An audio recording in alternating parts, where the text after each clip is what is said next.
সমগ্ৰ ৰাজ্যখন এতিয়া ৰঙালীৰ উৎসাহত উখল মাখল হৈ পৰিছে। ৰঙালী আগমনৰ বতৰ পাৰ পোৱাৰ লগে লগে অসমীয়া জাতিৰ প্ৰাণ, অসমীয়া জাতিৰ আয়ুস বহাগক আদৰিবলৈ অসমৰ আকাশ বতাহ এতিয়া ঢোল পেঁপা গগনাৰ মাজেৰে চৌদিশ ৰজংজনাই পৰিছে। ব্যাপক প্ৰস্তুতিৰ মাজতে তিতাবৰ আঞ্চলিক ছাত্ৰ সন্থাই প্ৰত্যেক বছৰে অনুষ্ঠিত কৰে ৰঙালী বিহু কৰ্মশালা অনুষ্ঠান।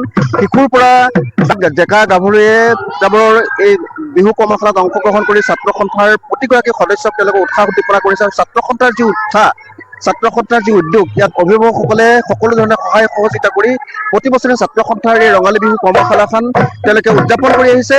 তিতাবৰৰ মিহিৰাম শইকীয়া উচ্চতৰ মাধ্যমিক বিদ্যালয়ৰ খেলপথাৰত তিতাবৰ আঞ্চলিক ছাত্ৰ সন্থাই অনুষ্ঠিত কৰা ৰঙালী বিহুৰ কৰ্মশালাৰ কেনে পৰিৱেশ তাৰ এটা সামগ্ৰিক দৃশ্য মই আসাম টাইমছৰ দৰ্শকসকলক মই সহযোগীগৰাকীক দেখাবলৈ অনুৰোধ কৰিছোঁ।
এনেদৰে এতিয়া তিতাবৰৰ মিহিৰাম শইকীয়া উচ্চতৰ মাধ্যমিক বিদ্যালয়ৰ খেলপথাৰত তিতাবৰ আঞ্চলিক ছাত্ৰ সন্থাই অনুষ্ঠিত কৰা ৰঙালী বিহুৰ যি কৰ্মশালাত প্ৰত্যেকগৰাকী ডেকা গাভৰুৰ পৰা সকলোৱে অংশগ্ৰহণ কৰিছে। আৰু ইয়াৰ যিগৰাকী প্ৰশিক্ষক আছে, প্ৰশিক্ষকগৰাকীক মই দুটামান কথা এই কৰ্মশালাৰ বিষয়ে জানিব জয় জয়তে মই আসাম চক্ৰৰ জৰিয়তে সকলো অসমবাসী ৰাইজলৈ বিহুববীয়া শুভেচ্ছা জনাইছো। আৰু আমাৰ প্ৰয়াত খগেশ্বৰ গগৈৰ সোঁৱৰণত যি বিহু সম্ৰাট খগেশ্বৰ গগৈৰ সোঁৱৰণত এই তিতাবৰ আঞ্চলিক ছাত্ৰ সন্থাৰ অসম সেনাৰ জৰিয়তে প্ৰতিটো বছৰে মই প্ৰায় 12-13 বছৰ এই কৰ্মশালাটিত প্ৰশিক্ষক হিচাপে অংশগ্ৰহণ কৰি আহিছোঁ। আৰু ইয়াত বহু সংখ্যক ছাত্ৰী বিহু প্ৰশিক্ষণ ল'বলৈ আহে।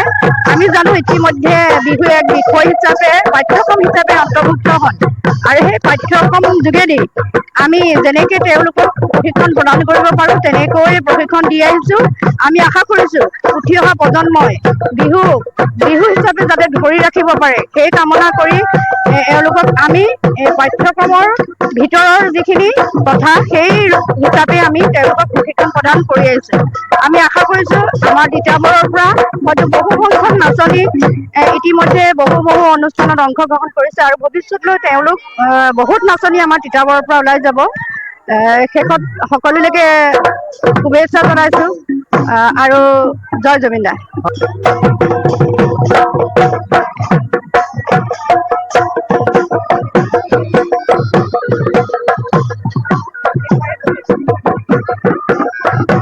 তিতাবৰ আঞ্চলিক ছাত্ৰ সন্থাই তিতাবৰৰ প্ৰয়াত বিহু সম্ৰাট খগেশ্বৰ গগৈৰ স্মৰণত প্ৰত্যেক বছৰে অনুষ্ঠিত কৰা ৰঙালী বিহু কৰ্মশালা প্ৰত্যেক বছৰে অনুষ্ঠিত কৰে। এই বছৰ তিতাবৰ আঞ্চলিক ছাত্ৰ সন্থাই ব্যাপক আয়োজনেৰে তিতাবৰ মহিৰাম শইকীয়া উচ্চতৰ মাধ্যমিক বিদ্যালয়ৰ খেলপথাৰত ব্যাপক আয়োজনে ৰঙালী বিহু উদযাপন অনুষ্ঠিত কৰিব।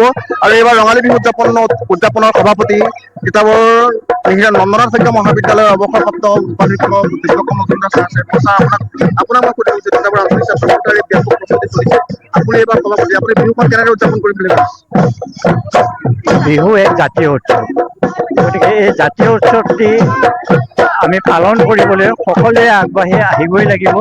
আৰু সেয়ে ময়ো ছাত্ৰ সন্থা আৰু অসম সেনাই যৌথ উদ্যোগত যেতিয়া বিহু কথাটো আহিলে সেইদিনাখনৰ পৰাই মই তেওঁলোকৰ লগত জড়িত হৈ আছোঁ।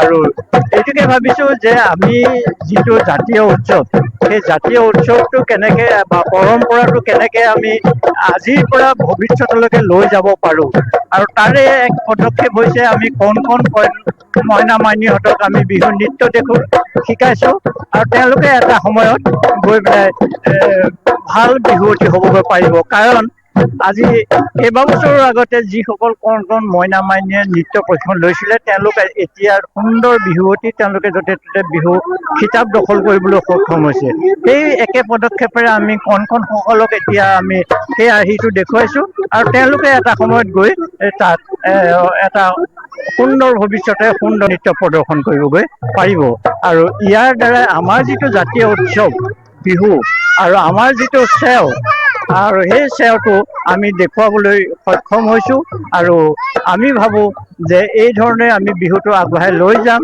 আৰু আমাৰ জাতীয় উৎসৱ অসমীয়াৰ যিটো চিনাকি সেই চিনাকিটো আমি দি যাবলৈ সক্ষম হওঁ আৰু এই ক্ষেত্ৰত অসম সেনা আৰু আঞ্চলিক ছাত্ৰ সন্থাই যি পদক্ষেপ গ্ৰহণ কৰিছে সেই সকলোক আমি এই মুহূৰ্তত ধন্যবাদ জ্ঞাপন কৰিছো আৰু এই যে নিজ ইচ্ছামতে ঘৰৰ পৰা ওলাই আহি ইয়াত নৃত্য প্ৰশিক্ষণ লৈছেহি তেওঁলোককো আমি ধন্যবাদ জ্ঞাপন কৰিছো আৰু যিগৰাকী প্ৰশিক্ষকে ইয়াত সদাব্যস্তভাৱে তেওঁলোকক সৰু কণ মইনা মাইনীহঁতক নৃত্য প্ৰশিক্ষণ দি আছে তেওঁলোকো ধন্যবাদ জ্ঞাপন কৰিছো। নিশ্চিতভাৱে তিতাবৰ আঞ্চলিক ছাত্ৰ সন্থাই অনুষ্ঠিত কৰা প্ৰয়াত খগেশ্বৰ গগৈৰ সোঁৱৰণত যি বিহু কৰ্মশালা অনুষ্ঠিত কৰিছিলে এই অনুষ্ঠানত বিভিন্ন প্ৰতিযোগিতাত অংশগ্ৰহণ কৰিলে আৰু অংশগ্ৰহণ কৰা প্ৰতিযোগীসকলৰ তেওঁলোকে বিহু কৰ্মশালাত কেনেদৰে বিহু শিকিলে তাৰ বিহু তেওঁলোকে আখৰা কৰিলে তাৰ কিছু দৃশ্য মই আসাম টক্সৰ দৰ্শকসকলক দেখুৱাবলৈ যত্ন কৰিলো। বিহু যোজনা অতি চেনেহৰে মুগাৰে মহুৰা অতিকৈ চেনেহৰ